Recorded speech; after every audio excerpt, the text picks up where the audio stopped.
reflexión que nos compartía Nadia, que les pasábamos vía correo, y que también hubo algunas reflexiones a partir de, nos comentaba en particular Oscar en un correo el día de ayer. Esto a lo mejor desde la heterosexualidad está planteado, pero en la monogamia. Entonces hacemos un replanteamiento para incorporar a la discusión, pero antes de irnos a esa parte, abramos rapidísimo una ronda de preguntas, de reflexiones compartidas, antes de irnos a esta parte.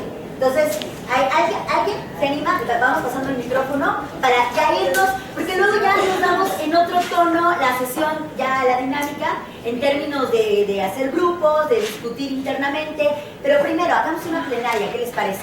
Entonces, ¿alguna pregunta? A ver, las voces de las mujeres primero.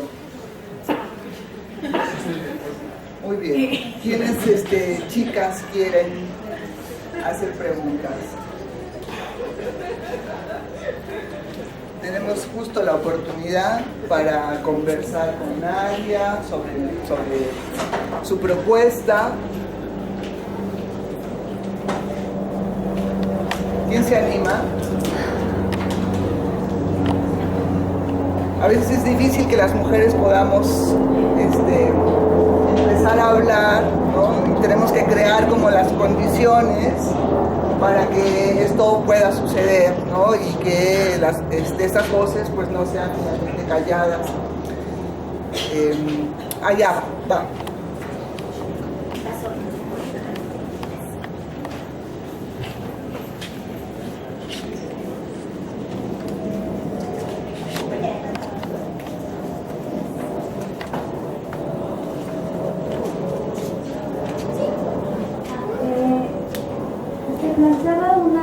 Relación entre heterosexualidad y capitalismo, y yo me preguntaba, si bien es cierto que en términos históricos es importante entender o tener una imagen, por así decirlo, del obrero, ¿no? O de la obrera en este caso, me preguntaba un poco cómo traer esa imagen a la actualidad, o sea, cómo relanzarla en tiempo presente, no solo en esta condición de las que están en la oficina, ¿no? Porque de pronto no solo son aquellas que están en la oficina, o algo que parece como, pensaba, ¿cómo le dicen a la gente que está en las oficinas ahora?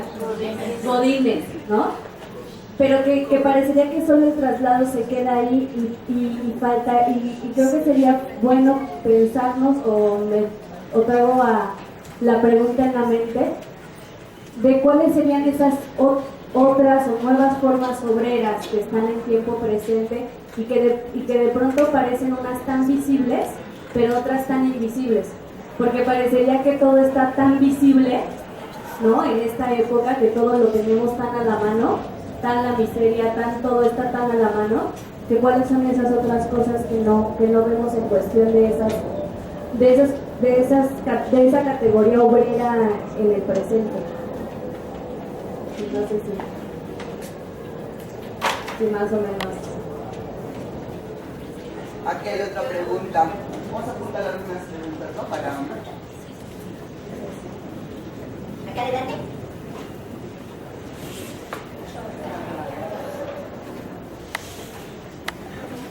Hola, buenas tardes.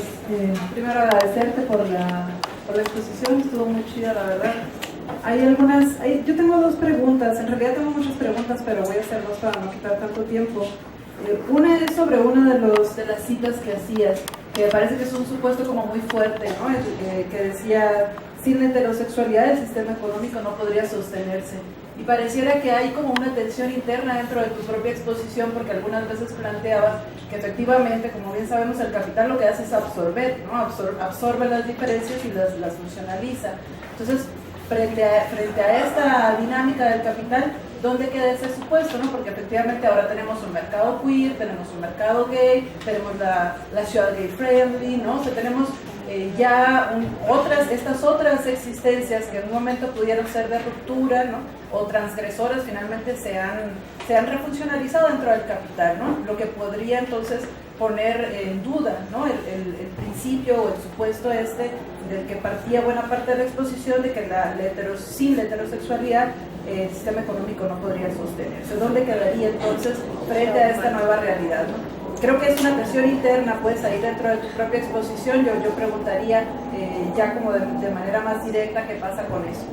Y otra que es una pregunta que yo misma me hago, pues no, yo vengo de filosofía y a lo mejor son otras categorías, otra construcción de las categorías, otra manera de comprender también, a lo mejor muy teórica, no sé, ¿no? Pero, por ejemplo, para cómo pensar el romanticismo en términos históricos, ¿no? Si está pensado, por ejemplo, si uno se va en términos históricos, uno puede ver que el romanticismo en realidad, como movimiento cultural, artístico, histórico, etcétera, nace como una respuesta frente al capital. Es decir, frente a la idea de la utilidad, del aprovechamiento, de la racionalidad, que todo lo instrumentaliza, ¿no? que le da un sentido de costo-beneficio al mundo y a las relaciones personales, nacía el romanticismo como esta cosa del arrojo, ¿no? No es una cuestión de la utilidad, es la belleza, es el amor, es la pasión, ¿no? Y entonces nacía finalmente, ¿no? Como una propuesta disruptiva también en su momento, ¿no? Y ahora toda esta construcción que hacemos, que también es una construcción teórica muy interesante, plantea más bien la categoría de lo romántico como una posición de dominación.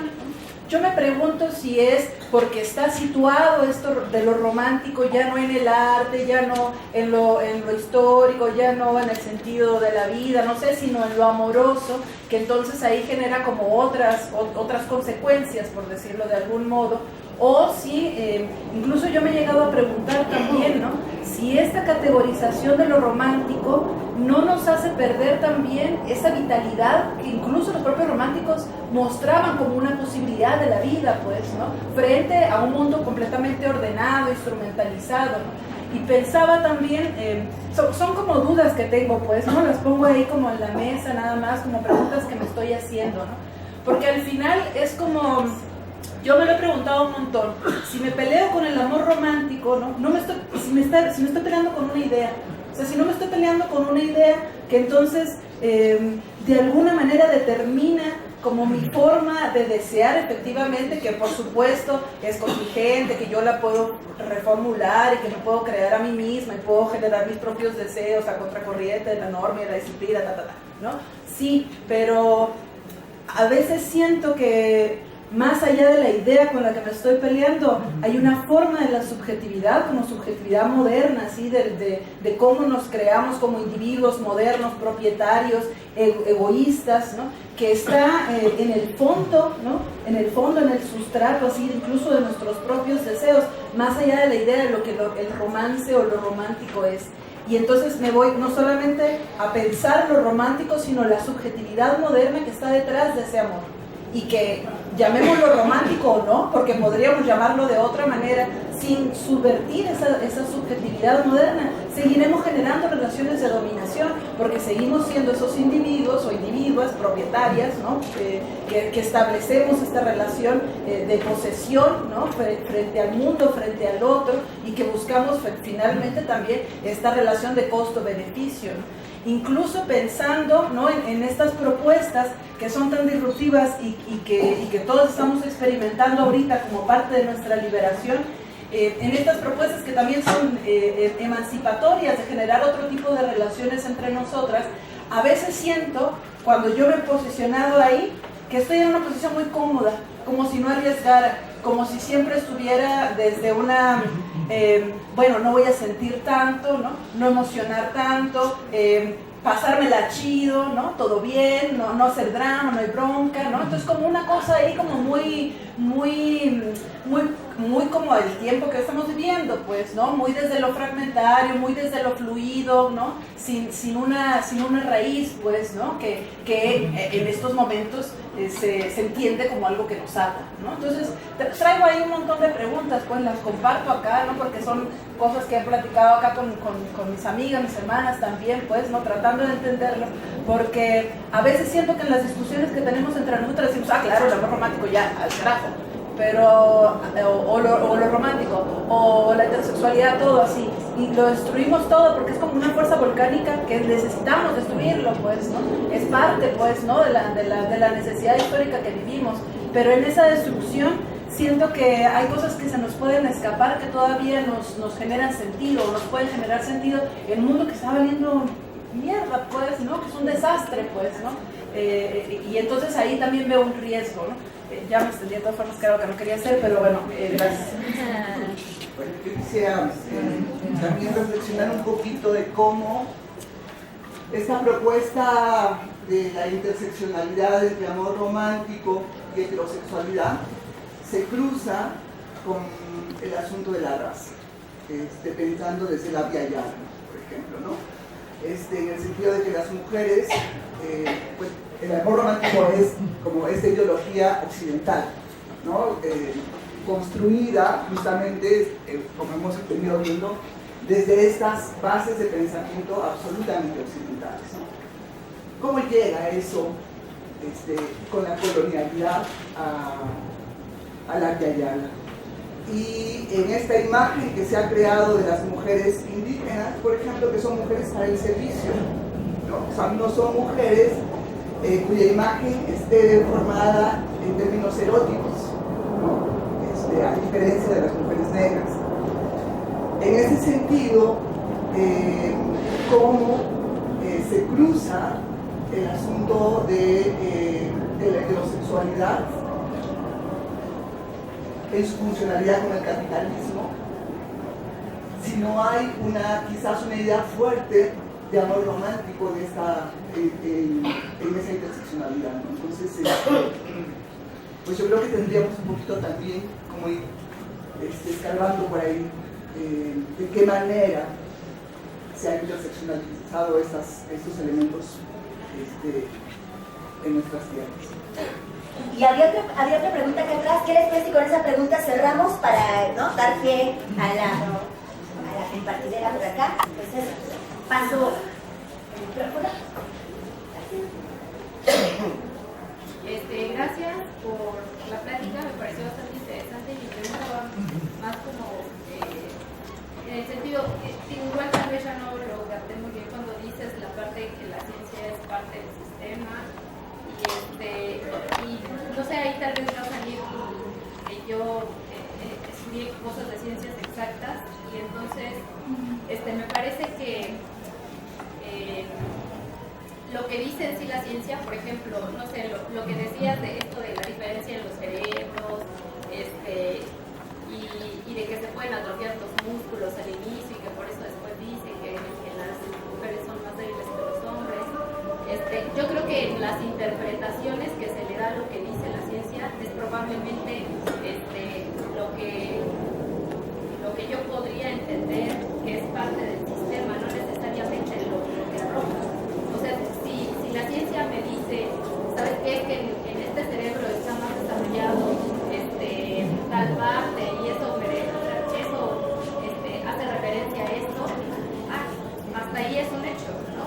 Pero, ¿qué es lo que yo hago cuando yo veo esos datos? Lo que yo hago es la interpretación y probablemente es ahí donde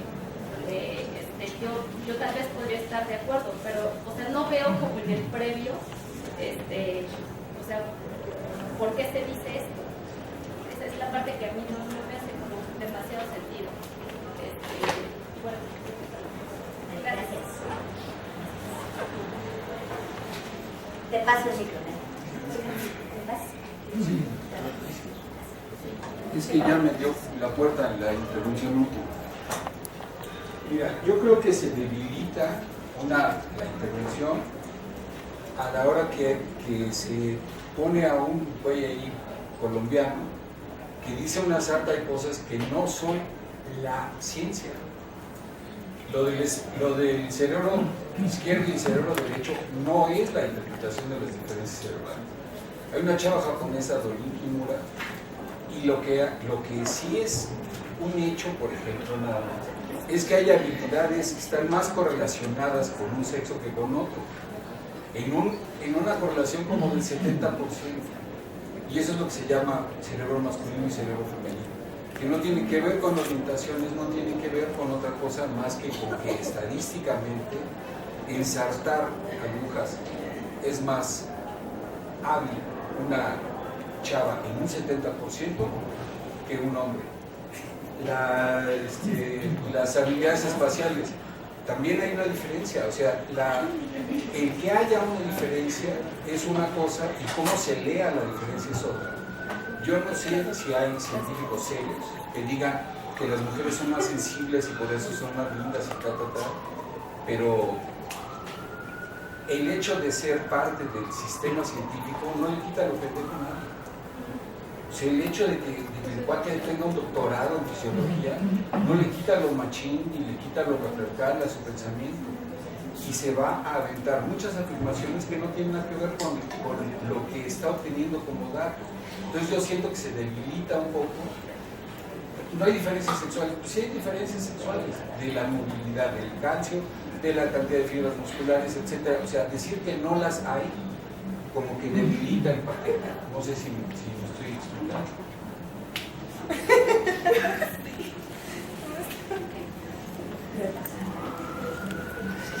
Bueno, pregunta, voy a ir por orden para lo de el contexto de los obreros. Creo que justo lo valioso de una teoría que busca ir a las raíces es que a partir de eso podemos interpretar muchas cosas, ¿no? Obviamente yo no iba a abarcar todo, también creo que hay muchos contextos que no considero y que nosotras no vamos a considerar porque los desconocemos.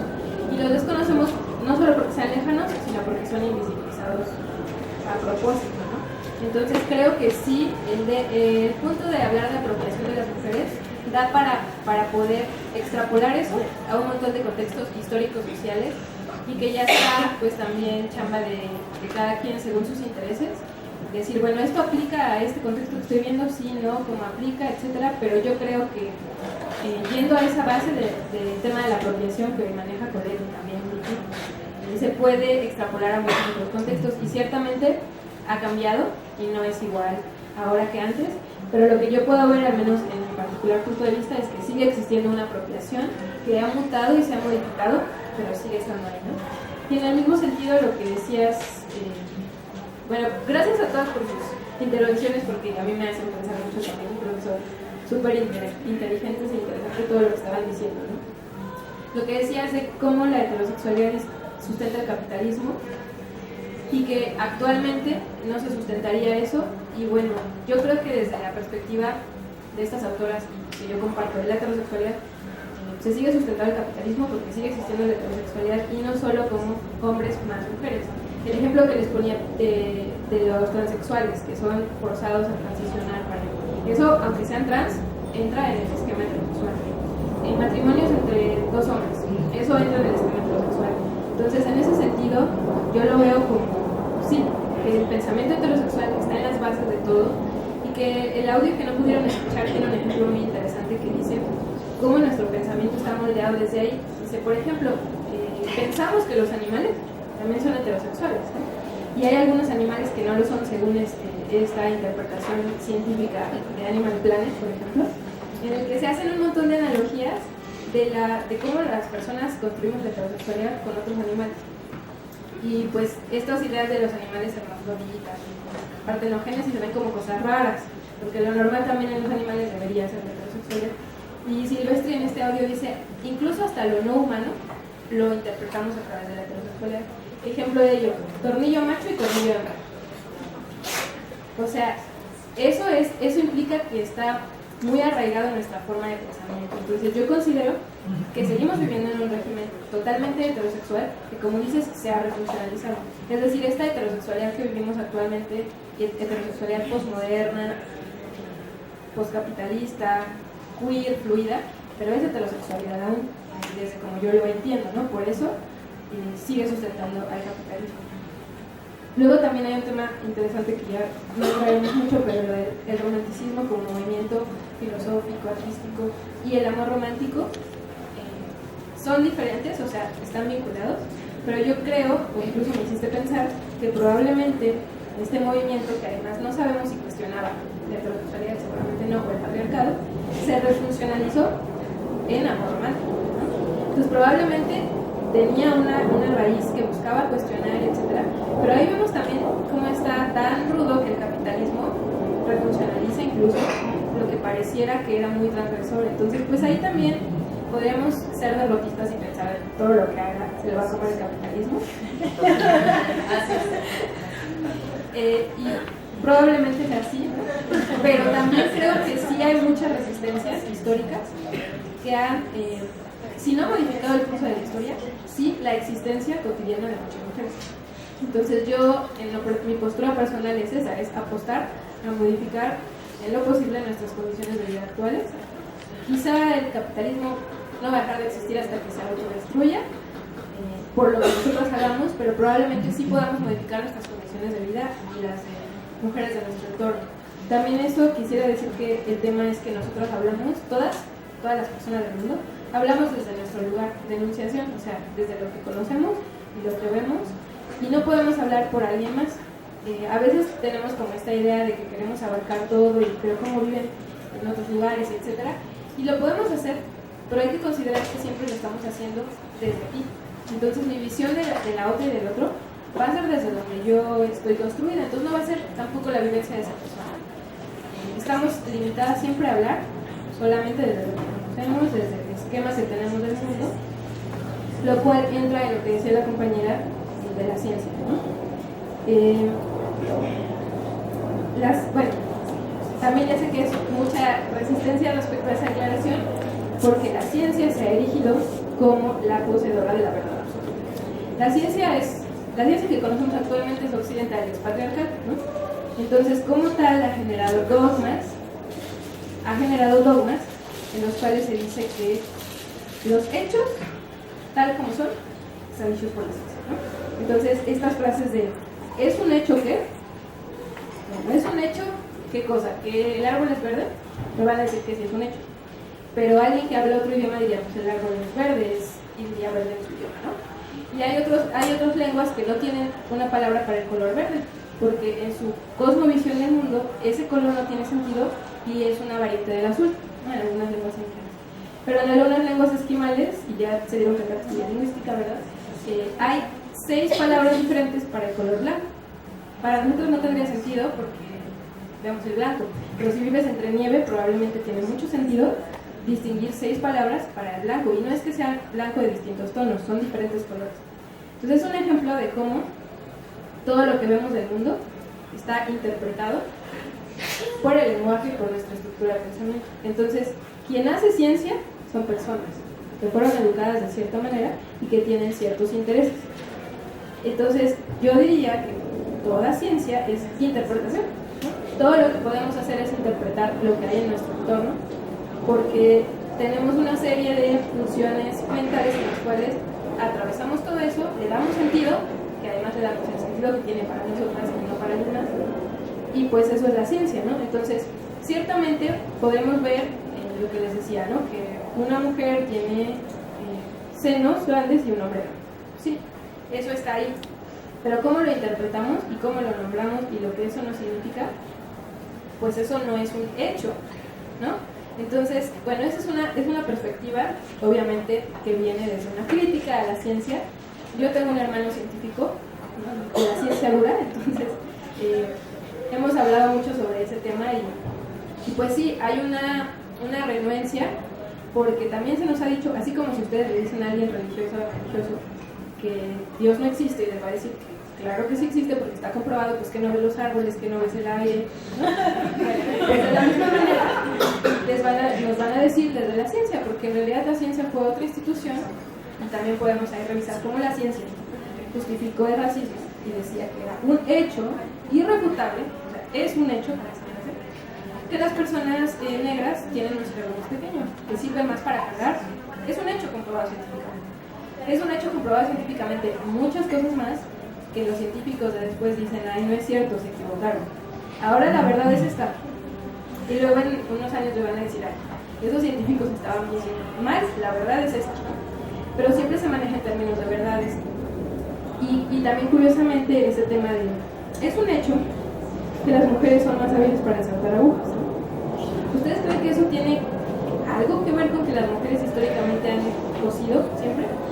Que trabajan en las maquilas, etcétera, etcétera, ¿no? Entonces, claro, hay cosas que podemos ver, pero la explicación que le damos y la naturalización y por qué vamos a hablar de ese hecho y no de otro, o por qué vamos a fomentar cierta investigación científica, que esa es también otra muestra de cómo sirve al poder. O sea, también hay dinero ahí de por medio para meter en investigaciones. Yo siempre me pregunto por qué hay tanta investigación sobre la clonación, cuestiones de genómica, incluso de crear úteros artificiales para que los hombres no necesiten a una mujer para reproducir. Y algo tan fácil y tan básico como la reproducción entre dos óvulos, que es totalmente, alguien que estudió biología genómica me cuente que es totalmente posible, no hay nada de investigación al respecto, ¿no? No es casual, nada de eso es casual. Entonces, siempre pensemos que también la ciencia está inscrita en un contexto histórico, social, político, y se mueve también desde el poder. Entonces, en ese sentido es que no es una verdad absoluta y no es un hecho irrefutable, es una interpretación de un hecho desde un contexto, ¿no? Yo sé que la gente que hace ciencias duras podrá no estar de acuerdo con eso, pero también esa idea de que la ciencia es una verdad objetiva. Hay una frase que me gusta mucho de Adrian Rich que dice: la objetividad es el nombre que los hombres le han dado a su subjetividad. Yo agregaría a los hombres blancos, de Europa, occidentales, etc., ¿no? Porque también hablando de esta historia del romanticismo y etcétera, pues estamos viendo nuestra genealogía en términos siempre occidentales, ¿no?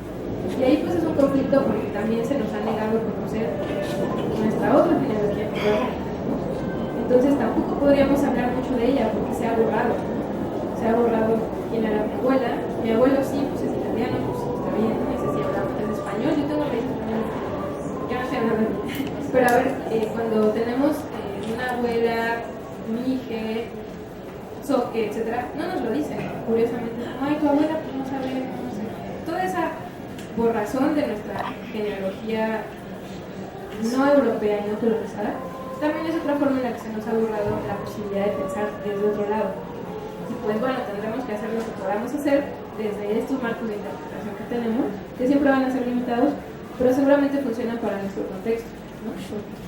Desde aquí estamos hablando. Entonces a lo mejor estas propuestas no van a servir en otro momento histórico o en otro contexto, pero mientras siga existiendo este régimen heterosexual, de amor romántico, patriarcal, etcétera, capitalista, es donde tiene sentido estas interpretaciones. Entonces, pues sí, habrá matices, hay modificaciones, pero lo interesante es que si agarramos como la mera raíz, yo creo que desde ahí sí podemos interpretar un montón de cosas, ¿no? Podemos hablar de raza, podemos hablar de diferentes contextos geopolíticos, etcétera, pero mientras tengamos claro ahí cuáles son las raíces, también veremos cómo se han modificado.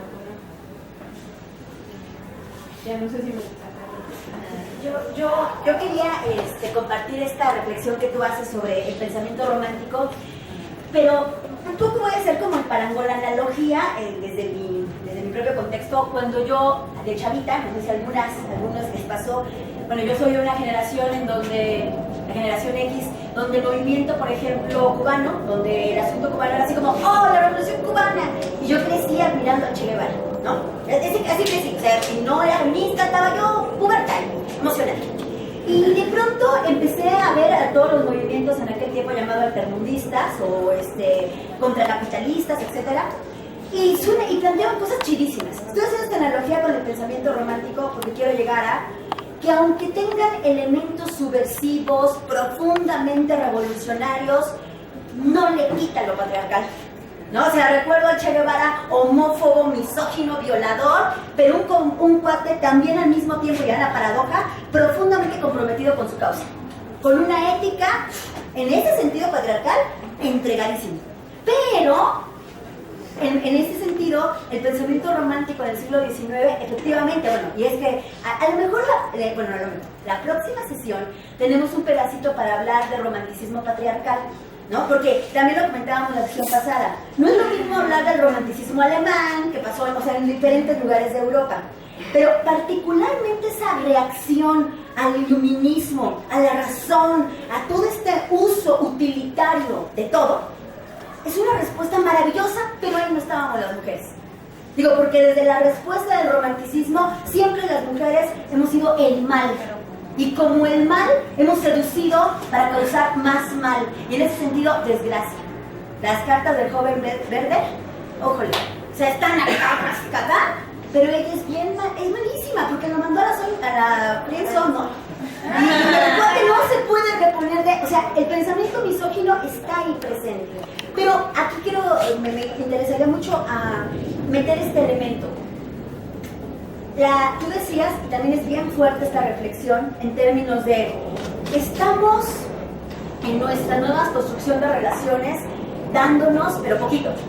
Me voy a entregar, pero espérame, porque ya lo romántico ya no quiero, Sin embargo, me parece que todavía sigue subyaciendo un pensamiento monógamo.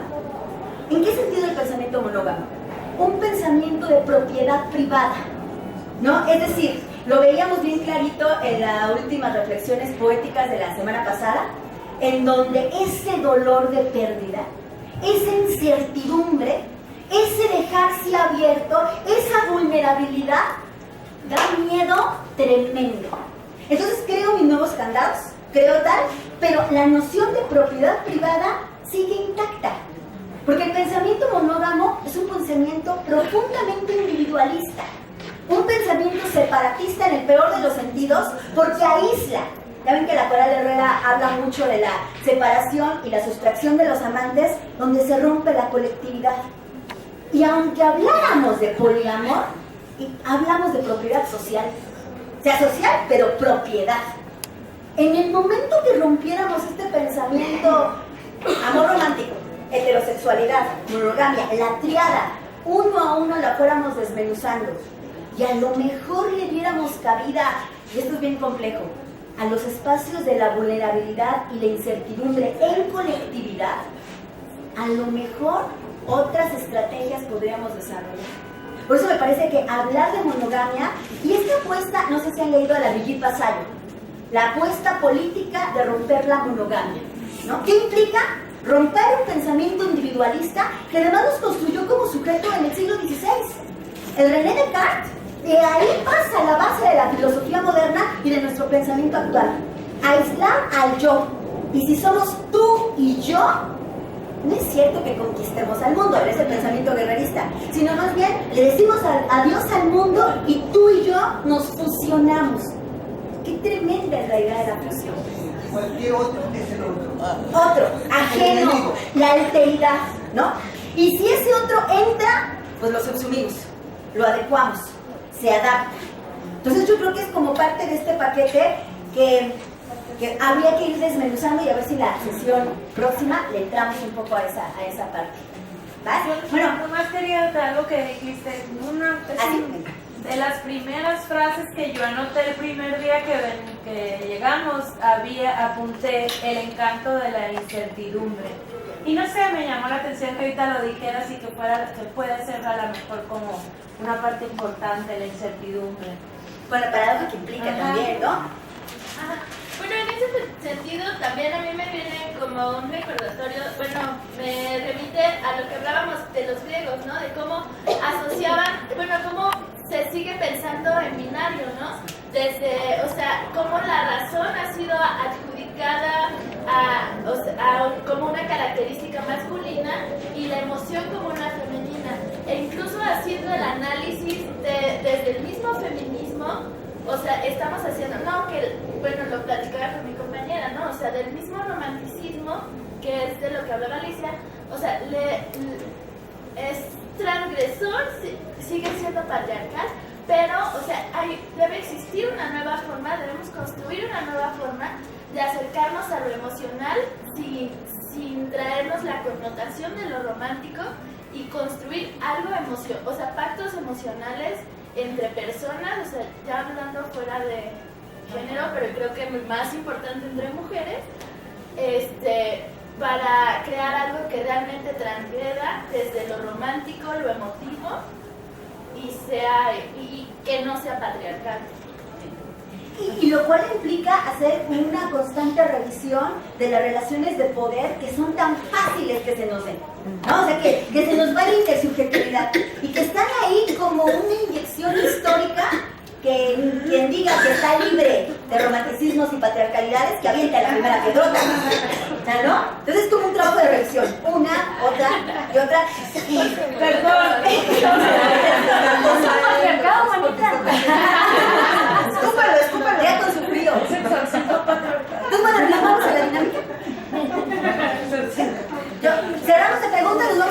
Vamos a las dinámicas. Entonces, armamos unos